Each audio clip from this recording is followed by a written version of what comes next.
Hola, aquí estamos en un nuevo capítulo de nuestro programa Herencia y Coherencia, historias que cambian vida. Hoy día nuestra invitada es María Patricia Cordela Massini.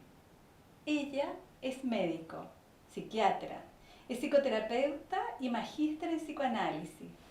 Es terapeuta gestáltica. Además, es terapeuta de familias y de parejas. Es doctora en semiótica de la Universidad de Bolonia. Es profesora asociada del Departamento de Psiquiatría de la Pontificia Universidad Católica de Chile. Es creadora y fundadora de SETA, Sociedad para Estudio de los Trastornos Alimentarios. Es fundadora de SODEPSI, Sociedad para el Desarrollo de la Psiquiatría. Subeditora de la Gaceta de Psiquiatría Universitaria. Es además autora del libro Anorexia, Bulimia, Obesidad y además ha escrito infinitos papers y artículos sobre este tema. Bienvenida, doctora. Hola. Muchas gracias por aceptar nuestra invitación. Sí, gracias a ustedes por invitarme. Siempre es bueno compartir. Bien, leyendo la reseña, quisiera yo preguntar inmediatamente cómo emerge el camino de la medicina en su vida.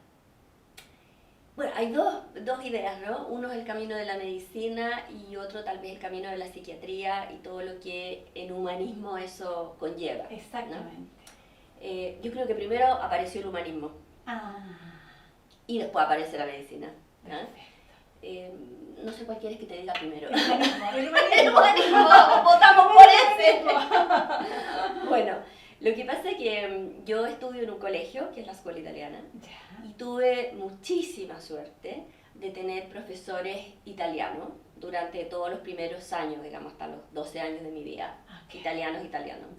Entre esos profesores tuve un profesor que es poeta, Rocco Cambareri, murió hace poco. Y yo creo que los profesores que yo tuve me marcaron muchísimo en la idea de qué es lo que es el ser humano. Perfecto. Desde muy niña. ¿Por qué me marcaron tanto? Porque desde niños a nosotros nos hacían escribir cosas que pensábamos. Desde muy niño. O sea, para enseñarnos a escribir, nos decía, escriba lo que usted está pensando hoy día. ¡Ay, qué lindo! ¡Qué lindo! ¿Por qué no lo hacen así? No, bueno, en tercero básico, este profesor que era poeta, para incentivarnos en todo lo que era hablar y escribir en italiano, nos hizo hacer una revista para el colegio. Y entonces nosotros en vez de clase teníamos una revista, unos escribíamos poesía, otros escribíamos cosas que estaban pasando en el colegio, crónica, otros que sabían dibujar, dibujaban. Y después todo esto lo poníamos, en esa época habían stencil, lo poníamos en stencil, teníamos que después encuadernar y después distribuirlo. Ay, o sea, hacíamos lindo, toda la pega, todo el proceso, ¿no? Y era lo más entretenido que hay. Y al mismo tiempo, la profesora de inglés, porque nos hacían inglés también, la profesora de inglés nos enseñaba inglés, pero cantando.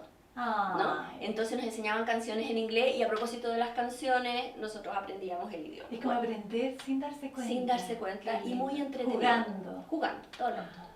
Así que yo tuve mucha suerte en eso porque me enseñaron cómo estar en contacto con lo que somos como seres humanos de una manera lúdica. Perfecto. Y eso quedó, yo creo, inscrito de alguna manera, ¿no? Este profesor que era poeta, por ejemplo, nos hacía escribir nuestros sueños. Entonces aprendimos de muy niños que los sueños tenían algún sentido, que nos traían algo, aunque todavía no podíamos entender exactamente qué, ¿no? Yo creo que eso quedó, eso fue como una semilla muy importante. Y después, un poco más grande, en mi casa no había muchos libros, esto es bastante paradójico. Y esto de la escuela italiana y los apellidos, Cordela Massini. Bueno, porque está todo ahí vienen las coherencias. Tremenda la coherencia. Tú vas a ver la coherencia en esta historia, porque son por todas partes. Claro, toda mi familia son italianos. Mi apellido Cordella, que primero, es un apellido del sur de Italia. La familia de mi papá viene del sur y la familia de mi mamá viene del norte. Massini es un apellido de la Emilia Romagna. que es donde queda la Universidad de Bolonia. Perfecto. Así que por eso que todo esto va a tener que ver en todo esta historia. Genial. ¿Y cómo llegaron acá? La familia de mi papá llegó a Argentina primero, Ya. porque la familia de mi papá por generaciones son sastres. Ya. De hecho, mis primos actualmente en Italia tienen un instituto que se llama Instituto Cordella, que se puede buscar ahí en Ajá. Facebook y qué sé yo, y ellos se dedican a la moda, Qué ¿no? lindo. Entonces diseñan vestidos, qué sé yo, por ejemplo, para la Miss India hicieron uno hace poco, máscaras, si les gusta mucho esto. Tengo un primo que hace trajes en Hollywood, que ha hecho los trajes de los superhéroes y no sé qué, diseña esas cosas. Así que por ese lado es una familia como muy creativa. Creativa. Y en términos de vestuario, ¿no? Es creativa por ahí. Entonces el papá de mi papá se viene a Argentina después de la guerra, le tocó estar en la guerra. Ya. Se salvó porque, esto es una historia familiar, digamos, se salvó porque se estaba confesando en una trinchera. En vez de estar en la trinchera, él era muy, muy católico, entonces se fue a confesar y volaron la trinchera, murieron todos y él con el curita se salvaron. Entonces, hay una historia tremenda.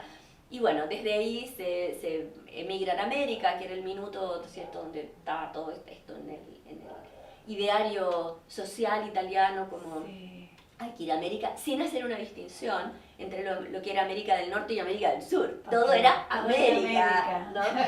Entonces ellos llegaban a Buenos Aires, eran 7 hermanos en Italia, llegan los 4 hermanos más grandes, el papá los manda y eran todos adolescentes, tenían 16, 15, 14, ¿ya? Y el papá les dice, váyanse, porque aquí no hay nada que hacer y no se ven nunca más. Porque así era la historia, ¿no? Sí, la historia, sí. Y llegan, y ellos lo que sabían, porque de niño, porque en Italia se usa mucho esto, que las familias se dedican a algo y por generaciones se va transmitiendo ese algo, qué sé yo, los que hacen zapatos, los que... Y esto eran sastres. Entonces ellos de niño, mi papá me contaba, claro, que desde muy chiquitito, por ejemplo, las primeras cosas era que él tenía que enhebrar la aguja y pasarla, ¿no? Después tenía, qué sé yo, que limpiar los cortes y así, ¿no? Bueno, y entonces ellos sabían esto de la sastrería y se vienen a Argentina y después de varios tumbos, porque en realidad dieron varios tumbos, pero finalmente se dedican a esto de la sastrería. Y el papá, mi papá, por tanto mi papá nace en Argentina. Es argentino. Y luego se viene a Valparaíso para hacer uniformes de la Armada. Así que así llegan a Chile. Así llegan a Chile. O sea, como sastre. Ese lado de la familia. El lado de mi mamá es otra historia. Es otra historia. El lado de mi mamá, ellos son como te digo, de la Emilia Romagna, que es una parte del norte-centro de Italia. Ya. Aquí es una parte muy rica, la Emilia Romagna es conocida porque saben hacer todo lo que son los jamones, todo lo que pasa, toda esa parte, digamos, hasta el día de hoy día más internacionalmente, qué sé yo, bueno. Y esa gente, por lo tanto, trabajaba en el campo y les ofrecen 20 hectáreas en el sur de Chile. No sabían, por supuesto, dónde quedaba Chile ni nada. Ni qué era Chile. ¿Ya? Pero un chileno, un señor, iba para allá y les decía, que era chileno, o sea, era italiano, pero estaba en Chile, iba para allá y les decía, mire, le vamos a dar 20 hectáreas y además una yunta de bueyes, con lo cual usted va a tener un campo gratis y lo que tiene que hacer es irse para allá porque es una zona que no hay mucha gente y el gobierno está interesado. Este era el cuento, ¿no? Cuando llegan acá, llegaron como si, hay un libro de esto, llegaron como 100 familias, llegaron a Capitán Pastene. Capitán Pastene en esa época era una zona mapuche, punto número 1, y estaba llena de bosque, muy húmedo. Es decir, no había manera de sembrar ni nada, ¿no? Todo estaba como... Entonces llegaron todas estas familias aquí muy entusiasmadas, qué sé yo. Primero que nada las 20 hectáreas se redujeron a 2. Ya. La yunta de bueyes parece que estaba, o por lo menos una cada tanta familia, y bosque. Entonces hubo más de la mitad emigraron a Santiago, entre los cuales estuvo la familia materna. Y otros se quedaron allá. En todo caso, los que se quedaron allá les fue regio. Porque con los años los bosques tuvieron digamos, mucha importancia, ¿no? Era el oro verde que se le llamó un tiempo. Entonces, bueno. Y la familia de mi mamá emigra hacia acá. Y acá empiezan a hacer lo que hacían los italianos en esa época, que era tener un almacén y qué sé yo. Mi abuelo materno, yo creo que era un hombre muy inteligente, porque se dedicó después a construir, nunca había estudiado, pero construyó casas, edificios, no sé qué, y se ganó la vida por ahí. Genial, genial. Así es que yo vengo de una familia, como tú ves, en que la educación en la parte abuelo fue muy limitada en términos académicos, pero era gente muy inteligente que pudo como mirar qué hacer y lograr vivir. Sí. Entonces mi papá con mi mamá se conocen obviamente en la juventud italiana. Obvio, ¿no? ¿Dónde se iban a conocer? Ya, había una juventud italiana en la parroquia italiana. Perfecto. Se conocen ahí y se casan a los 18 y 19 años. Uy, chiquitito. Por lo tanto, yo soy hija de un par de adolescentes. ¿Qué número de hija? La 1. La 1. Con lo cual tiene mucho que ver también a qué me dedico. Sin duda, ¿no? Sin duda. Porque yo finalmente, y no muy finalmente, a poco andar, me hago bastante cargo de mi mamá. Porque mi mamá confiaba en mí, ¿no? Y me hacía preguntas a los 9 o 10 años, hija, ¿qué te parece? ¿Qué podemos hacer? Mira, tengo este problema, no sé qué. Y yo le decía, bueno, yo pienso, no sé qué, mi mamá me habrá encontrado razón, no tengo idea. La cosa es que yo sentía que yo era alguien muy importante para mi mamá, porque había que apoyarla y qué sé yo. Bueno, por lo tanto, eso obvio en la vida después hace que yo cuando estoy con familias y estoy a cargo, no siento que es algo tan difícil, ¿no? Porque si lo hice sin saber nada. Después debe convalidar el título. O sea, claro, convalidar el título. Así es que, bueno, eso. Mi papá era un hombre muy inteligente, muy visionario, muy fuerte.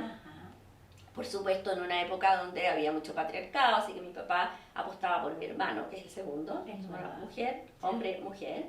Y por las niñas, bueno, él tenía una idea de que las mujeres tenían que ser protegidas por los hombres, de que las mujeres tenían que ser muy femeninas, tenían que ser madres, o sea, toda una idea bastante canónica, diría yo, de que no que ser mujer, ¿no?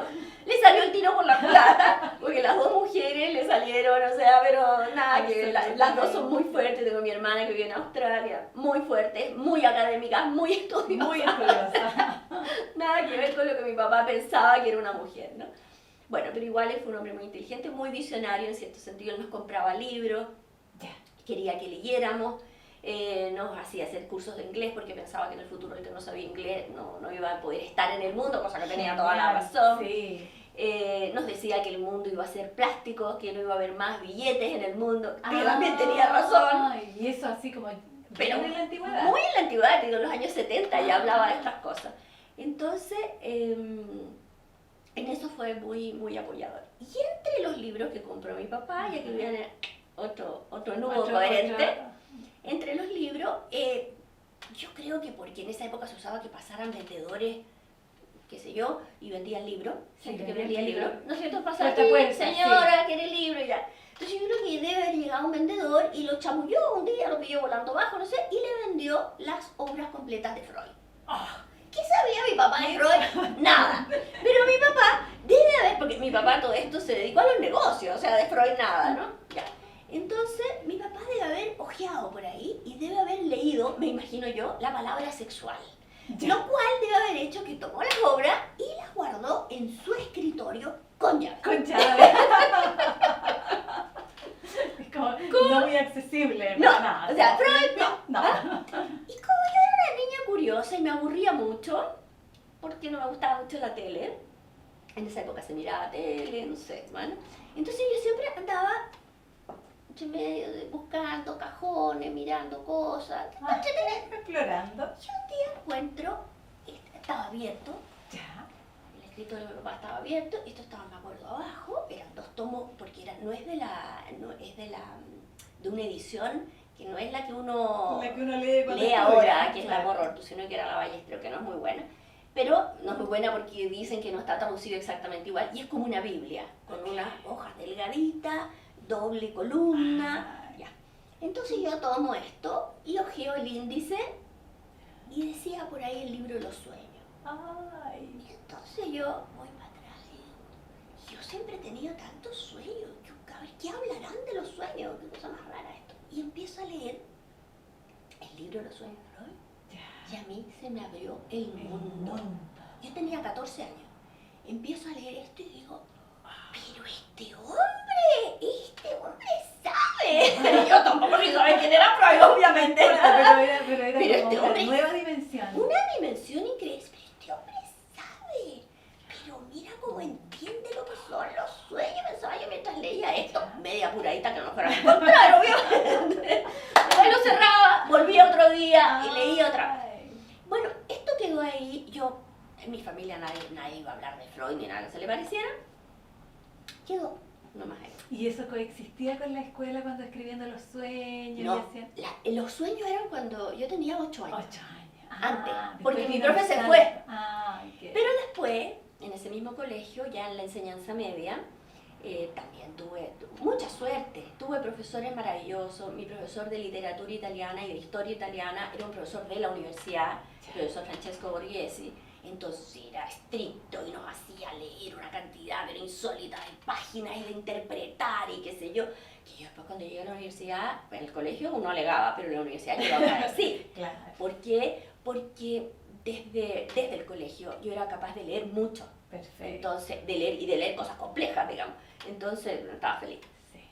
Y también la profesora de castellano era maravillosa. Entonces, bueno, todo esto se fue conjugando y todo lo que era literatura y filosofía. Después cuando descubrí la filosofía en tercero me estaba feliz. No podía creer que había gente que interpretaba las cosas del mundo.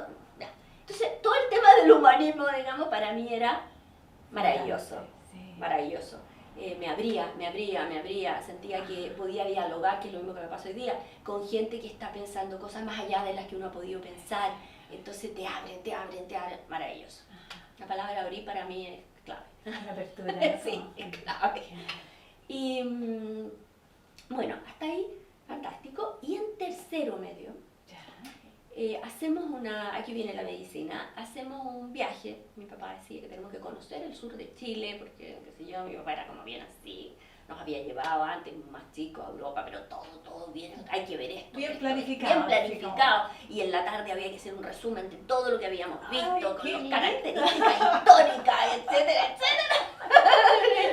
Pero mi papá era como viaje de aprendizaje. Sí, no, total, que yo pienso que eso hay que hacerlo y hay que hacerlo. O sea, uno aprende demasiado y te queda para siempre. Hay épocas que te quedan. Sí. Bueno, en tercero medio mi papá decide que tenemos que ir a conocer el sur de Chile y yo por primera vez siento con fuerza la pobreza. Okay. O sea, cuando vemos Coronel, no sé qué, no puede ser esto. Y se despierta entonces en ese minuto una cuestión como de yo tengo que hacer algo aquí, ¿no? Yo debería aportar, ¿no? Y ahí en ese viaje, que también es muy interesante estos viajes, en los que tú vas por muchas horas en un auto solo mirando lo que pasa. Y eso te permite hacer una cantidad de conexiones infinitas. O sea, es una meditación alargada. Y en movimiento. Sí. Y en movimiento, entonces tú vas fluyendo y vas fluyendo adentro también. Exacto. Y vas llegando a ciertas conclusiones. Y ahí yo digo, hay que hacer algo que y no sé por qué, en mi familia no había ningún médico. Y si yo estudiara medicina, tal vez podría ayudar. En algo, ¿no? Y ahí se plasma algo y yo digo, tengo que estudiar medicina. Y con una certeza maravillosa que solo la adolescencia la da. Ajá, sí. Me pongo a estudiar. Nunca me había gustado la biología, porque como tú ves, a mí me gustan otras cosas. Y digo, no, tengo que entrar a la medicina. Y sí, porque tengo que hacer algo. O sea, de una cosa de servicio total. En el colegio el orientador me dijo, usted tiene que estudiar asistente social. Ay, porque usted tiene una beta de servicio. Bueno, yo dije que como asistente social me tinca que no voy a poder, no tengo la autonomía. Sí, no tengo las mismas llaves. Exactamente. O sea, como médico voy a tener más llaves. Entonces, bueno, y entré a estudiar medicina. Eso fue, bueno, entré a estudiar medicina y en ese tiempo, la malla en primer año teníamos antropología, teníamos introducción a la psiquiatría, otra cosa muy interesante, me toca una malla en la que hay psiquiatría durante 4 años. ¡Qué Entonces, lindo! fue muy interesante. Sí. Y me encuentro que mi profesor de psiquiatría es como el Freud chileno. Oh. Se viste porque en esa época era psicoanalista. Los psicoanalistas tienden a querer, aura, sí, ¿no? como... Ellos tienen una imagen, ¿ya? Que es como nosotros somos psicoanalistas. Además, es interesante el vestuario. Sí, no, total. Como... Él usaba estas chaquetitas, ¿no? Medias brillantes, encima la otra chaqueta, pipa. Preparaba su pipí, igual que si fuera Freud, su barbita, fantástico, bueno. Y nos hacía, mientras fumaba, porque en esa época se podía fumar, sí. Mientras fumaba, qué sé yo, nos hacía y nos enseñaba de Freud, psicoanálisis totalmente. Me encantó. Por supuesto. ¿No? Pero junto con eso viene el tema de la medicina, que es muy violento, ¿no? Estar con los cadáveres, disecando la anatomía, niños, guaguitas, sí. Hombres muertos. Todo eso es muy chocante, pero es un trauma completamente necesario para ser médico, de modo que tú transformas a la persona en un cuerpo. Sí. O sea, la haces objeto. Exactamente. ¿No? Porque si no, no podrías. No es posible. No es posible, ¿no? Porque el dolor es el dolor humano, claro. Entonces, bueno, viene eso y bueno, viene toda la clínica y qué sé yo, que bien, a mí me empieza a entusiasmar mucho más cuando ya empiezo la relación con los pacientes. De hecho, termino haciendo un estudio sobre la relación médico-paciente con el doctor Alejandro Goich, y qué sé yo, que después él hace mucho más con eso, pero hicimos ese primer estudio y me empieza a entusiasmar eso, los pacientes. Y cuando salgo de medicina, bueno, mientras uno está estudiando medicina, uno sabía que además de estudiar y de tener unas notas lo mejor posible, tú tenías que juntar puntajes. Esto es todo un tema porque los médicos, tú sabes, entramos a unos concursos nacionales. Claro. Y los puntajes se hacen con investigación y también con atención. Entonces, ya uno en cuarto empezó a ir a turno, entonces aparte de tener toda la carga académica que termina a las 7 de la tarde, después tú te ibas a turno, qué sé yo, yo hacía la posta central, turnos hasta las 12 de la noche, al otro día igual tenías que ir a clase, obvio todo, y turnos de fines de semana, etcétera, etcétera. Muy interesante también eso. Uno terminaba destruido, entonces sí, ¿no? Sin duda. Destruida, porque además va pasando en medicina que como que se te va incrementando la capacidad de trabajo, porque como que... con feedback positivo. Sí, hay mucho estímulo en decir, es que hay mucha gente esperando, ya, tengo que seguir, ¿eh? Y aunque después tú llegas y no puedes ni caminar del dolor de pie, pero, bueno, pero la hiciste, ¿no? Entonces, eso incrementa mucho la capacidad de trabajo. Es la cosa que, bueno, empiezo a hacer eso, después hago un policlínico también, junto con esto, hago un policlínico de alcoholismo. Ya. Donde, qué sé yo, estaba el doctor Retamal, el doctor Folleraki, etcétera, y empiezo a entender esto de qué es lo que era una patología crónica, una adicción crónica, con toda la demencia que esto provoca, y que en realidad la cosa era prevenir, ¿no? Porque ahí uno ya no podía hacer nada, aparte de soportar un poco, soportar en el sentido de sostener a la familia del alcohólico. Que era un tema grandísimo en Chile, que hoy día está completamente, hoy día tenemos más alcoholismo, pero está como soterrado, ¿no? Nadie habla, pero evidentemente eso está, y está muy fuerte, y está muy en los jóvenes. Y además como es legal, entonces... Por eso, ¿me entiendes? Pero, ya. La cosa es que de ahí tengo que decidir qué hacer para el futuro, si me meto al tiro una beca o me voy a General de Zona, que era lo que yo había soñado en un principio. ¿no? Que la era pobreza de con coronel. la pobreza de coronel, ¿no? Es decir, me voy a un pueblo y qué sé yo, y bueno, obviamente decido y me voy a un pueblo. Yo a esa altura, todo esto siguiendo los pasos de mi padre, yo ya me había casado, ya tenía un hijo. En la revista ya me hacen un artículo especial porque como una mujer se va con hijo a provincia, que no existía. ¡El hijo! Es muy simpático ahora que lo pienso, ¿no? Una doctora que tiene un hijo. Se va a provincia. Y se va a provincia. Bueno, llego Y estos hospitales, ¿no? Que son unos hospitales tipo 4, pero que de todas maneras, al año siguiente, yo quedo de directora de hospital, tenía 24 años, Okay.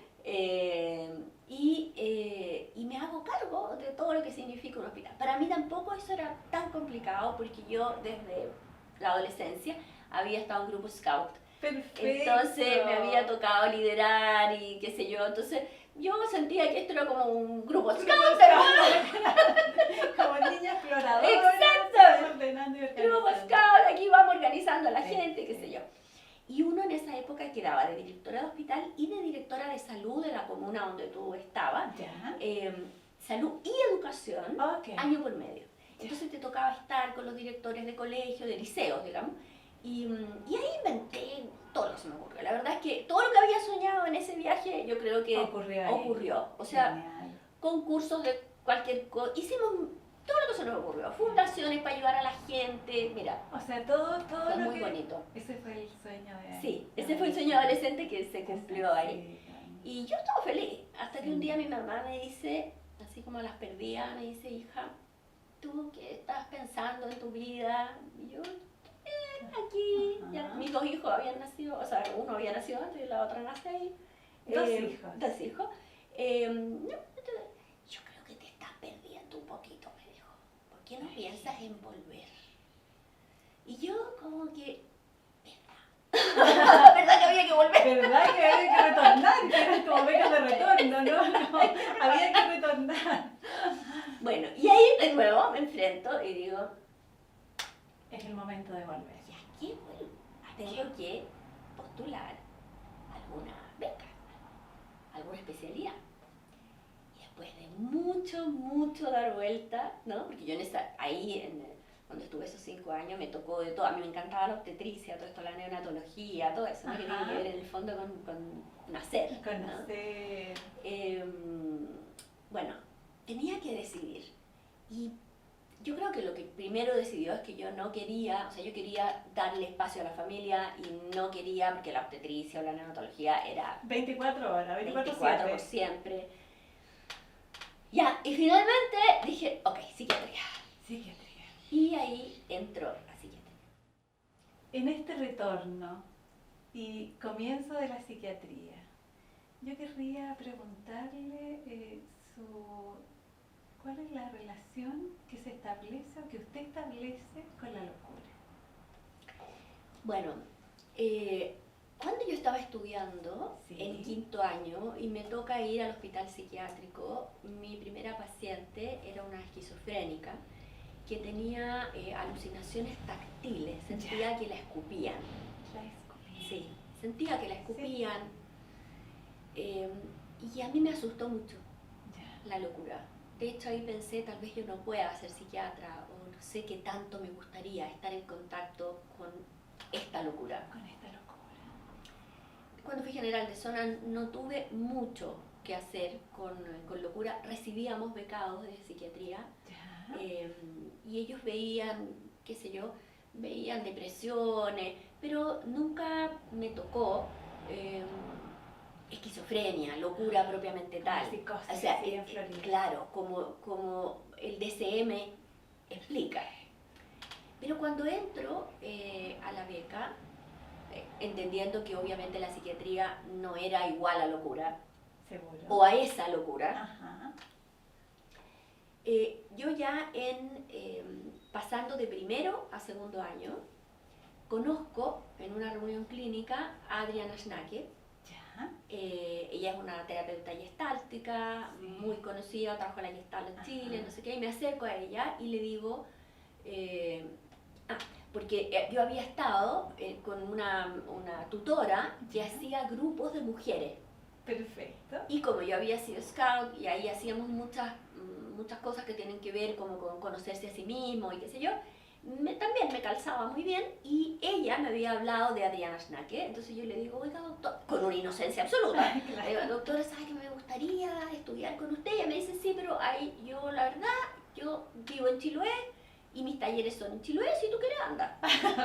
Muy del estilo de ella. Claro, entonces yo le digo, ya, pero ¿cómo se haría? No, pues me dice, pesca a tus niños y tu marido y te vas nomás, pues para allá. ¿Pero y cuándo? No,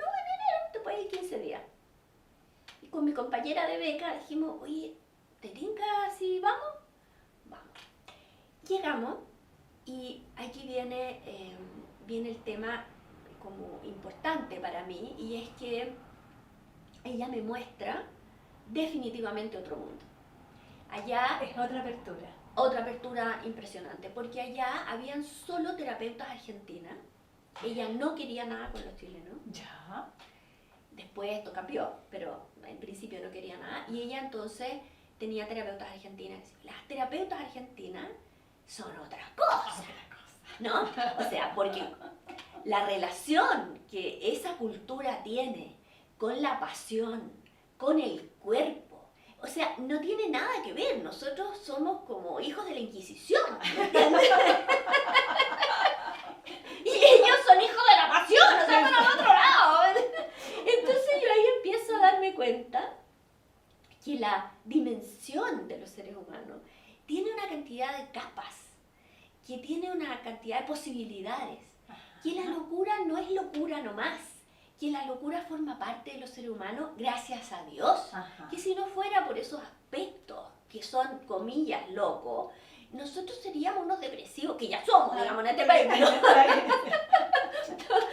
seríamos unos depresivos así empedernidos, o sea, la vida sería nada. Enfermos de cordura. O sea, enfermos de cordura, ¿entiendes? O, digamos, al estilo clásico, pura pulsión de muerte. Exacto. ¿No? Entonces, ¿dónde nos encontramos con la pulsión de vida? Entonces, nos encontramos en esto que es abrir y abrir. La Adriana usaba mucho todas las meditaciones y las cosas de Osho, que te ayudan a entrar en otro estado de conciencia. Sí. Y fue la primera vez, esa vez, porque después yo seguí en esto, pero fue la primera vez en la que yo abro la posibilidad de ser otra persona a través de los roles. Perfecto. ¿No? O sea, el juego de roles, el poder estar en una que no soy y entender cuánto soy de esa que digo que no soy.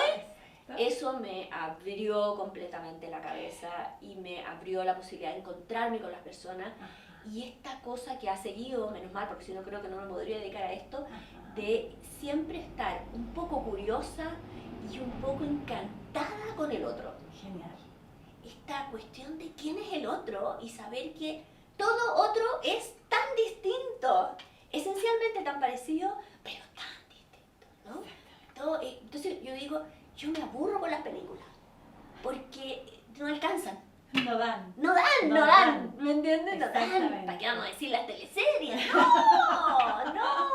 No, ¿me entiendes? Los seres humanos mucho más que eso. Exactamente. Entonces, bueno, ahí fue mi primera como entrada a este mundo de qué es lo que son esta complejidad del ser humano y esta maravilla, estos laberintos interminables. Infinito. O sea, si alguien dice, bueno, pero una terapia tiene que terminar no sé cuándo, porque la verdad es que si alguien quiere ser acompañado por todos sus laberintos, no alcanza una vida. Exactamente.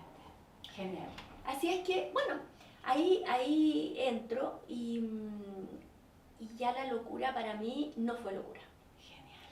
Y pude acompañar en la locura. Así es que esto es lo que pasó, ¿no? Entonces yo después hago, porque en la formación de psiquiatra hay que estar 6 meses por lo menos en un hospital psiquiátrico. A mí me tocó el Peral, me tocó hombres, me tocó que había que pasar 3 puertas antes de entrar donde estaba esta locura concentrada, porque obviamente eran personas, todas estaban psicóticas, por anga o por manga, y nos tocaba entrevistar, y qué sé yo.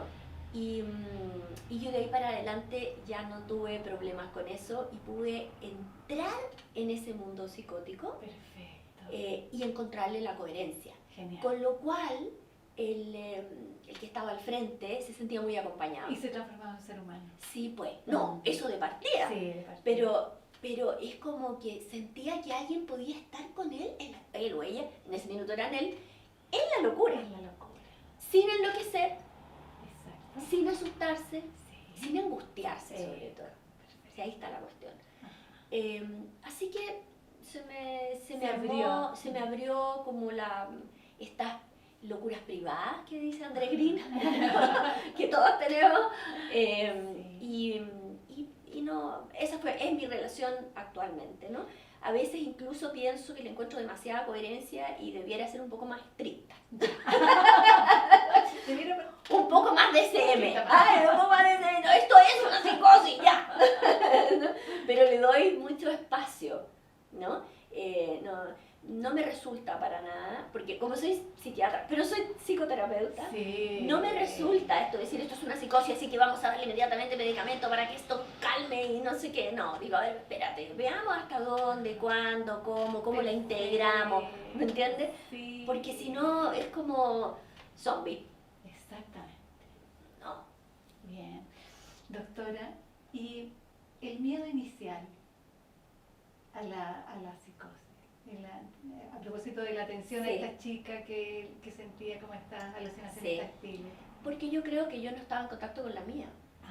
Yo creo que cuando hago estos talleres con la Diana Schnake, yo puedo interpretar, porque hago los roles, diferentes roles, me empiezo a dar cuenta que esta locura es parte de la vida, que todos la tenemos, que no estoy hablando de la esquizofrenia propiamente tal, que tiene un gen, que no, para que no vaya, porque a lo mejor lo va a escuchar tu psiquiatra y se ya. Sino que estoy hablando, ¿no es cierto?, de este otro espacio. De otro espacio, ¿no? De otra dimensión. Otra dimensión que hay que integrar, ¿no? Y que si yo volviera a esa paciente que vi esa vez, sabría que esas alteraciones perceptuales son alteraciones de su circuito, de sus moléculas, de su materia, ¿verdad? Y que con medicamentos andan bien. Perfecto. Y ya, y que después nos vamos a encontrar, entonces ella va a poder estar no tan llena de esta enfermedad, porque justamente es una enfermedad, cuando uno habla de una psicosis propiamente tal, es una enfermedad porque es una desregulación, igual como sería una hepatitis, una pancreatitis o qué sé yo. Genial. ¿Entiendes? Genial. ¿Y el cuerpo, doctora? También aparece con los roles. Cuando yo llego, yo funcionaba con una colita muy... ¿no? Ordenada. Y una de las primeras cosas que pasó es que me suelto el pelo, que es muy simbólico. Muy simbólico. Entonces, expliquemos el simbolismo. Sí, el simbolismo es que lo represivo, todo lo que tú tienes amarrado, que no salga, que no ocupe los espacios que tiene que ocupar y que vaya en la línea donde alguien dijo que tenía, porque alguien dijo que había que peinarse así de otra manera. ¿No? Entonces acá esto se abre y dice exploremos, ¿no? Entonces el cuerpo empieza, o sea, el pelo empieza a volar, qué sé yo, y con eso también el cuerpo. Que el cuerpo, y bueno, esto va a tener demasiada importancia por lo que yo me dedico en los trastornos de alimentación, el cuerpo tiene distintos registros, uno es el cuerpo que veo, otro es el cuerpo que siento y otro es el cuerpo que pienso. Entonces, el cuerpo que siento es el primero que empieza a cambiar en mí a propósito de los talleres, ¿no? Y donde yo empiezo a entender qué es lo que siento, a darme cuenta que uno siente mucho más de lo que creía, que a través del sentir es donde uno tiene lo que se llama la contratransferencia, que es entender cómo llega el otro. Hay gente que le va a llamar el aura, la energía, la como sea, dar distintos nombres, pero en el fondo a ti el otro te llega a través de una percepción que tu cuerpo tiene. Tu cuerpo, no solo tu cabeza, ¿no? Porque la gente piensa, no, es todo el cuerpo. Todo el cuerpo entero. Que vibra de alguna manera, y entonces tú te puedes armar una idea del otro a propósito de eso. Y que eso te da una información demasiado relevante. Exactamente. ¿No? Por eso que de repente hacer sesiones por Skype no tiene la misma fuerza que hacerla en presencia. ¿No? De repente uno la tiene que hacer porque el paciente viajó, no sé qué, pero obviamente la presencia es la presencia. Entonces, bueno. Eso me gusta, la presencia es la presencia. Claro, es otra cosa, ¿no? La presencia del otro, porque cómo se presenta el otro en todo sentido, ¿no? Y te viene esa presencia, claro, lo ves, pero también lo escuchas, pero también tienes la temperatura, es que son millones, porque el cerebro es fantástico, ¿no? O sea, un escáner. Entonces, bueno, ahí viene este cuerpo. Y la representación corporal, que es todo otro tema, ese yo creo que lo trabajo cuando estudio, después de estar en Gestalt, estudio terapia familiar. Porque la representación tiene mucho que ver con la mitología familiar. ¿Quién eres tú en esta teleserie, que es tu familia? ¿No? ¿Cuál es el rol que te asignaron? ¿cuánto quieres hacer ese rol? No sé, usted va a ser, no sé, la secretaria de la oficina. Yo digo, pero quiero ser la secretaria de la oficina. No, sí, porque te quedan regias las minifaldas. Pero no sé, quiero o no quiero. Entonces, esas preguntas ocurren cuando tengo que meterme en la mitología, que es meterse en el inconsciente mismo. Así que ahí aparece el cuerpo. Y vuelve a aparecer el cuerpo, te diría, bueno, obviamente cuando estudio el magíster de psicoanálisis me encanta, ahí me enamoro de Lacan, porque Lacan hace toda una historia, digamos, toda una teoría, ¿no? Sobre cómo se va construyendo el cuerpo con los registros de lo real, de lo imaginario y de lo simbólico, ¿no? Y ahí me voy quedando con esta historia de lo simbólico, que me parece súper interesante, porque lo simbólico tiene que ver como cómo la cultura, nosotros organizamos la información, y ahí es donde llego, creo yo, a la semiótica. Perfecto. O sea, después de estar, ¿no? Y cómo llego a la semiótica, empiezo a investigar dónde se puede estudiar algo que tenga que ver con la filosofía, pero que no es exactamente filosofía, no sé qué, y por internet llego a este programa de semiótica de la Universidad de Bolonia en la escuela de Umberto Eco. Y escribo, hola, yo soy italiano.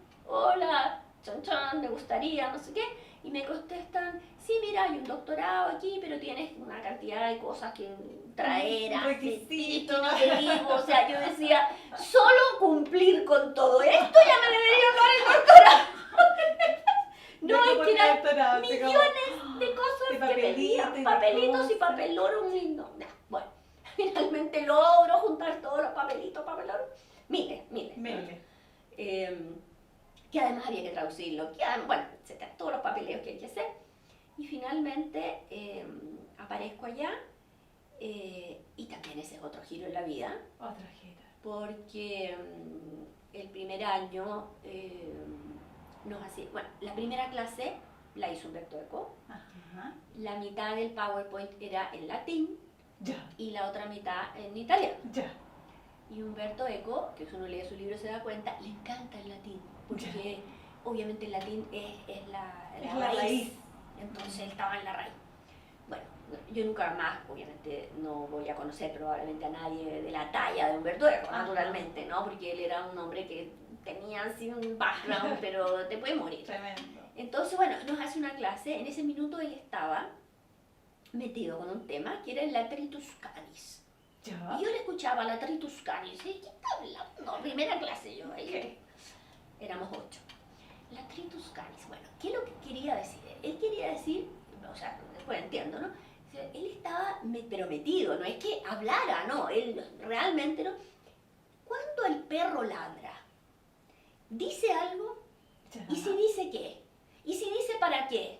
¿Y si dice con qué sentido? ¿Y si dice tiene lógica? ¿Y si tiene lógica cuál? Y bueno, así que todo esto es latín. Después tuvimos otro seminario con un filósofo en que la mitad del PowerPoint era en griego, porque Aristóteles solo se puede leer en griego, y la otra mitad era en italiano. Y yo así y miro para el lado y veo que mi compañera, éramos 8, una de mis compañeras, escribiendo en griego. Y entonces la miro y le digo, pero ¿y tú sabes griego? Entonces ella me dice, todos sabemos griego y latino. No, yo tendría que haber nacido aquí, ya nací en otro lugar, ya no. Eso fue un shock. Porque fue un shock decir, qué suerte estar aquí. Ajá. Pero yo no tuve, evidentemente, ya no tuve ¿no es cierto?, una formación clásica, como la que tiene el liceo allá, que es el liceo clásico, donde tú sabes latín y griego, lo cual hace que toda la comprensión de las cosas sea de otra manera. De otra manera. ¿No es cierto? Porque Sí. es evidente. Bueno, ahí obviamente todos hablaban, obviamente todos inglés, todos francés, porque los italianos cultos estamos hablando, hablan todo francés, porque van mucho a Francia, qué sé yo, y algún otro idioma. Ese era ¿no? Ahora, ¿qué fue lo interesante de la ida a Italia? Bueno, primero me encuentro con raíces, y después, que pasó una cosa maravillosa que me hizo también otra cosa, y es que cuando yo hago mi tesis, que parece que no vamos a tener tiempo que te cuente mi tesis, que es todo un tema la tesis, después escribir un libro, cómo se pudo hacer esa tesis, porque esa tesis finalmente se hace con el pueblo mapuche en Capitán Pastene. Ya. Entonces, ya no vamos a perder ese capítulo. Sí, por eso lo digo. Ajá. Y cuando doy la tesis, el examen final, ¿no es cierto? Después de 3 años, doy el examen final, entonces me llega un mail y me dicen, mira, tu tesis ha sido calificada como excelente y le vamos a poner un cum laude que hace 7 años que no lo damos. Y cuando me dicen eso, y yo digo, y yo estoy en esta universidad donde ninguno de mis antepasados pudo llegar, porque ellos soñaron con una vida distinta para ellos y para los otros. Y yo pude, para otras generaciones, y yo pude volver y probablemente cumplir el sueño que ellos nunca imaginaron que podía alguien. Eso fue potentísimo. Tremendo. Y yo sentí que pagué una deuda. Una deuda de lealtad. Sí, una deuda de lealtad gigante. Y que eso también me daba como libertad para hacer otras cosas. Perfecto. Como el ticket de la libertad. Ticket, ¿no? Está pagado. O sea, y gracias a todos, y siempre doy muchas gracias a todas las generaciones anteriores, porque uno no sería, no estaría y no podría si no fuera por los sacrificios de todos los otros. El recurso de tus ancestros, ¿cierto? Como si ellos dieron su vida para que uno estuviera aquí. Exactamente. Entonces, y por lo mismo yo siento que yo también he dado mucha vida para que mis hijos vayan a otro lugar. Perfecto. ¿No? Como una línea. Y a propósito de eso, doctora, quiero 2 cosas que es como el amor en su vida y la vida y la muerte. Uy, ¿y cuánto rato tenemos? No, en 3 palabras. Bueno, el amor, yo diría que ha estado muy, muy distribuido, muy desparramado, porque yo he querido mucho a la gente que está al lado mío, a toda la gente. Tengo una tendencia como a querer a la gente, lo cual implica una cantidad de desilusiones tremenda, ¿no? Sin duda. Porque como que yo pienso que estamos a la par, y estoy hablando de colegas, de amigas, de ¿no? Y después me doy cuenta que no, y eso provoca ciertos dolores, ¿no? Pero que yo trato de salvaguardar, porque pienso que si hay algo que nos echa a perder la vida a los seres humanos es no tener ilusión. Exactamente. Entonces, entre la pasión, el deseo, la locura y la ilusión. Si no, los sueños. No se puede. Entonces eso. El amor con hombre, yo he sido muy estable. He tenido 2 personas en mi vida y me gusta eso. Me gusta la tranquilidad del compañero. El compañero de ruta. El compañero de ruta. La tranquilidad y la autonomía. Perfecto. Yo he sido muy autónoma en eso, ¿no? He podido, digamos, si se me ocurre, voy a ir a Bolonia a hacer un doctorado, ok, me acompañan a Bolonia. Entonces eso es maravilloso. Sí. Eso es maravilloso. Y la muerte, bueno, es muy difícil el tema de la muerte personal. Mis 2 papás están muertos. Mi mamá muere bastante joven, de una leucemia. Fue muy complicado verla sufrir. Sufrir el sufrimiento. Porque fue, yo diría, mi mamá murió antes que muchos otros, entonces todos estábamos como ilusionados en que ella se iba a mejorar, ella incluida. Por supuesto. Y bueno, así que eso fue muy complicado. Y después la muerte de mi papá también fue muy, muy complicada, años después, porque a mi papá le toca algo que le está ocurriendo ahora a los enfermos terminales, y es que los mandan a la casa a morir. Y yo creo que el trauma que una familia tiene viendo desarmarse ante sus ojos a alguien que ha querido mucho, eso es muy difícil. Tremendo. Porque mi mamá muere en el hospital. Y de alguna manera cuando alguien muere en el hospital, tú sientes que está siendo cuidado, profesionalmente cuidado, atendido, no sé qué. Alguien ayuda a la familia a sostener ese dolor. Pero cuando es en la familia, o sea, cuando es en la casa, es la propia familia que tiene que hacerse cargo de todo el dolor de ver desarmarse literalmente a alguien, ¿no? Eso es muy, muy difícil. Entonces, bueno, lo que pasa con eso es que mis pacientes que han tenido o tienen estas experiencias, los entiendo perfectamente. O sea, sé lo difícil y sé la necesidad de sostén que necesitan en ese minuto. Yo creo, ahora mi relación con la muerte, bueno, todos vamos a morir. Sí. Yo creo que yo he ido cumpliendo etapas, de modo que siento que si uno se muere mañana tiene ya muchas cosas hechas, o sea, ya hizo mucho. Igual tengo millones de proyectos porque me dedico a tener en mi cabeza proyectos, pero bueno. A cumplir sueños. Sí, a cumplir sueños, siempre estoy soñando con cosas. Pero está bien, o sea, ya con lo que ya he hecho es harto. Ajá. Y a lo que le tengo susto, pues imagino que todo el mundo le tiene susto, es al dolor. Es a ese dolor prolongado sin sentido, Ay, ¿no? sí. Que hace pensar, bueno, no habrá algo que diga, ok, ¿sabes qué? Dejemos hasta aquí la cosa, ¿no? Porque no tiene ningún sentido seguir con esto. Ahora, eso depende de las personalidades, porque mi papá, que era un luchador empedernido, hasta el último minuto él quería vivir. Ay. Entonces no, tampoco era una cosa que uno dijera, bueno, a ver, no, él quería vivir, Él quería vivir. ¿no? Y tenía miles de proyectos por delante, y qué sé yo. Así que esa es mi experiencia. Y los nacimientos. Los nacimientos, gran tema, transformarse en madre, ¿no? Yo fui mamá relativamente joven, a los 22 años estaba estudiando. Yo creo que no tuve ninguna preparación psicológica, o sea, como que no... Yo estaba estudiando, ¿no? Y de repente aparece este hijo, un hijo grande, que quería comer mucho, que, ¿no?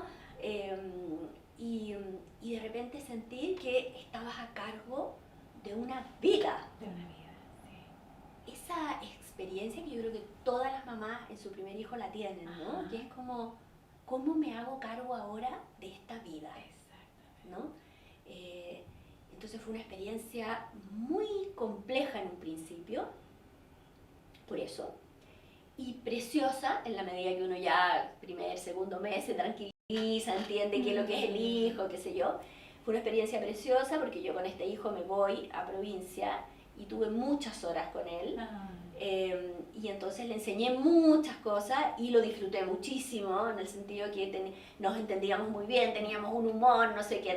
Y después llega mi hija, que yo siempre había querido tener una hija, y esta hija era súper hiperkinética, llena de energía, creativa, no sé qué, bueno, hasta el día de hoy. Hasta el día de hoy. Y ella ha traído a la vida esto, ¿no? Que es como lo novedoso. Ah. Ella le encanta explorar y qué sé yo, entonces también ha estado metida. Y estos dos hijos hoy en día, que también es muy interesante, porque yo nunca esperé, pero mis dos hijos son académicos, trabajan en la universidad, leen mucho, ¿no? Así que hoy día podemos hablar de cosas fantásticas y la pasamos muy bien, ¿no? Porque tenemos una cosa muy en común y ambos tienen sus parejas que también son personas que les gusta mucho leer y todo, así que ahora nos intercambiamos libros, ideas y todo. Ay, lindo. Sí. Bien, yo creo que con estos nacimientos y con estas aperturas a nuevas dimensiones estamos terminando esta entrevista. Agradecerte, doctora, por esta dimensión en la que nos ha introducido y que tu historia cambie mucha vida y abra mucha dimensión. Sí. Muchas gracias.